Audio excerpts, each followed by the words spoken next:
Today we're just going to talk about why I love JDAMs. In my jet guide, it was like 45 minutes long. I kind of hated on JDAMs a little bit. So before I said, I like hydro rockets the most, and then laser guided, and then JDAMs, and then TVs. Well, I didn't really say whether I like TVs or heat seekers. They're both pretty bad. So I guess the first distinction I want to make here is kind of a weird one. It's not really one that you think about too much, but it's kind of important. And the first one is which secondaries do you go into a secondary menu or view to use? And that's all of these except the heat seekers and the hydro rockets. For laser guided, for TVs, and for JDAMs, you kind of go into a secondary menu where you fire the weapon. That in general is a bit of a downside because you get a bit of tunnel vision. You're not really focusing on your surroundings, and you obviously can't be in third person when you use them. So that's why somebody like Fist Steel, who I watch his stream sometimes, he's not the best pilot.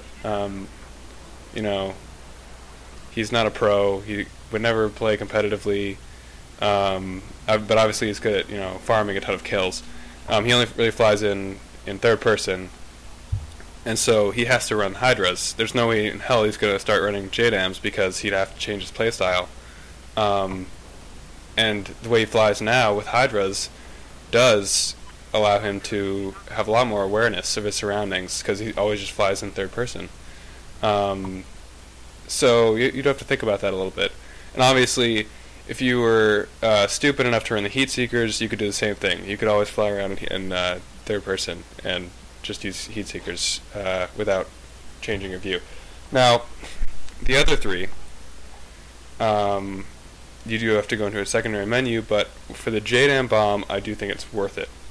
Let's just go through each of these and quickly discuss again. I kind of did this in my other video, but we'll just discuss again, pluses and minuses for each of these. Laser guided, the fact that it's lock-on is annoying to me because it takes time to lock on and then fire.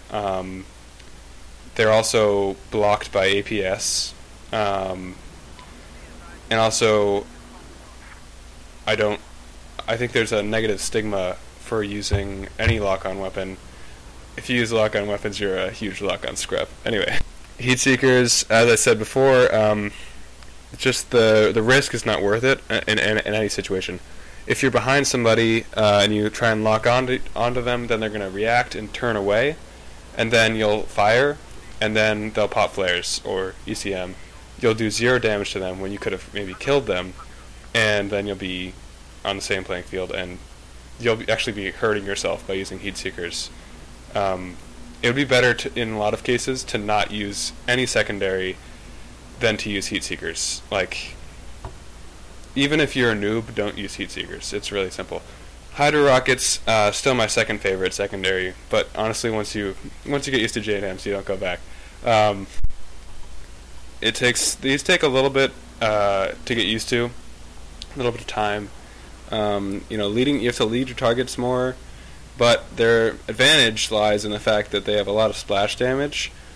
So if you can lead your targets correctly, which you should be able to after you get used to them, it's there's a learning curve, but it's very manageable. You end up doing a lot more damage per second than you would just using your main gun, especially versus very small and hard to hit targets like the jet skis and quad bikes. I honestly don't really kill those anymore using JDAMs, which is a little disappointing. With the hydro rockets, you can just spam around them and they'll die. Trying to use the main gun on those is very tricky. You have to be very accurate. And I mean, sure, there are people that can do that, but I'm generally not accurate enough. I usually do 35 damage to a quad bike, which is really useless. Hydro rockets, they're great. They're great secondary, especially what I said before with the tunnel vision. But they just they just don't pack enough of a punch, you know. Okay, TV missile. I tried using these because of the JDAMs.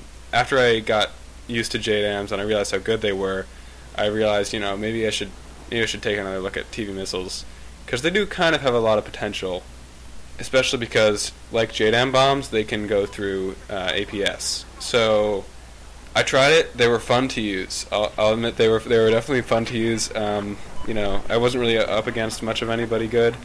The only thing is that they do less damage than the JDAMs. I think that's honestly where their downfall lies. If you use them traditionally in the attack jet, they are awful. If you guide them all the way to their target, that they're not worth using. But if you can quickly aim them, and then, you know, maybe adjust a little bit, and then press E to go back to your jet, and then fire a second one, you know, not always necessary. Aim it and then let go of it. You're using them kind of like a JDAM that's a little more accurate. It does less damage. They can actually be very effective. They're just, overall, they're not worth it, because your jet will stall when you're using the TV guided missile, and you have to reaccelerate, which is a huge pain, and you're left very vulnerable. Not to mention, obviously, when you're in the TV missile, you know, you don't know what's going on in your jet. So, you know, TVs have some potential, but they're just too risky. You know, there's not really too many benefits to using the TVs versus the JDAM. The JDAM does 50 damage as opposed to a TV's 40. You can get them off faster. They're less accurate. But honestly, it doesn't matter. The higher damage, you know, getting them off faster, less tunnel vision, it's just definitely worth it. No question. JDAMs are love. JDAMs are life. So, I have amassed a number of clips. I have a few clips that I would have used in, you know, like montages or something. But I've decided to put them in this video. And I have a few clips that I just green recorded in shadow play, just for me flying jets around and knowing that I would use JDAMs. There are two different ways to use JDAM bombs. The first way is worse, and as I've gotten more proficient with JDAMs, I've started to realize this. The first way is a little more traditional. Basically, you know, have a lot of altitude or whatever, and you're far away from your target, and, you know, you spot them, and then you go into your menu, and then you aim it, and I think it's a lot easier when you hold S. I just kind of do that instinctively. I'm pretty sure it's very difficult when you're not holding S. And you kind of drop two bombs right on your target. That can be very effective versus targets like, you know, AAs, who are just fucklords, just like sitting in their spawn.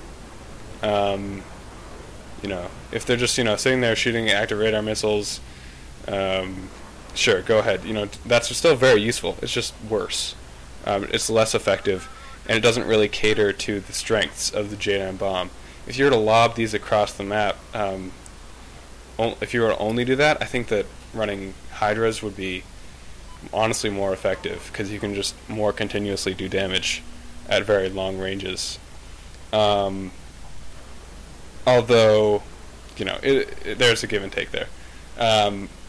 Especially because JDAMs are just so sudden and unexpected to a stationary target. In that case, yeah, JDAMs would be better. But if they're, you know, they're moving around a little bit, even just a tiny bit, then Hydras are better. So, yeah. At long ranges, JDAMs are good, but situational enough that they're not, you know, they're not great. Now, what I've gotten better at doing, and what the real strength, where the real strength of JDAMs comes in, is the good old quick switch of the JDAM bomb. And I haven't really been saving these clips too much until I greened them. But when I say green, I mean like not reactively capturing, but proactively capturing in Shadowplay. You know, you hit a target with a lot of 30s, and then as you're, you know, turning up to fly away, you quickly switch to your JDAM. You know, you quickly aim and just drop them, or just one actually, just one JDAM, because you can't fire two fast enough. You're just dropping one bomb right onto the target, and you know, if you're accurate, it'll do 50 damage, and it goes through APS, and it's just devastating.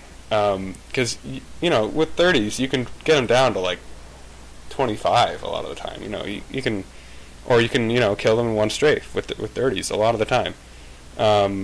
So doing a bonus 50 damage is, you know, it's going to kill them 95% of the time. And often, you know, I'll start a run with 30s, and then they'll pop APS, you know, when I've got them down to like 45. Or, you know, APS, you know, doesn't work for a second because it's so freaking buggy. And then I'll fly over, and I'll drop a JDAM on their ass, and they blow the fuck up. So JDAMs, you could tell just from what I'm, you know, spitting at you, is they have a lot of potential for having overall increasing your damage per second by a lot. That's what it's all about, is damage per second. All over the game, you want damage per second, damage per second. Whether you're infantry, you're flying the transport helicopter, you know, you always want that damage per second. If you're running Hydras right now, Hydras are great, and running JDAMs, making that transition is tough. But you'll have fun. Just, you know, when you get the, you know, camper on a hill with the JDAM, that's what makes you stay with the JDAMs. They're also much better versus infantry than I thought they were. You know, there's a video on Reddit or something where some guy gets hit with a JDAM right in front of him and it doesn't kill him. I don't know if they buffed the JDAMs versus infantry or something, but I get kills on infantry all the time. You know, it's not easy because they have very little splash damage. But you just drop them on this, you know, those masses of infantry you see, and you know, you get like doubles, triples. You know, JDAMs are nasty, basically. So yeah, that's all I have for you right now. I'm gonna make. Oh yeah, this is important. I'm gonna make another jet guide. I think after this upcoming patch in February, it's supposed to be, because supposedly they're going to change the jet physics a lot. So who knows, I might be really shitty at jets after the patch, in which case I won't be making a jet guide, but, you know, if I can still fly and not get killed by level 5, yeah, sure, I'll make another jet guide, and we'll talk about all the other stuff that I got wrong last time, and also about the updates and how it makes me feel inside, and it will probably make me feel bad inside in a lot of ways, and hopefully good inside in other ways. So, that's what's coming at you. And I'll see you next time.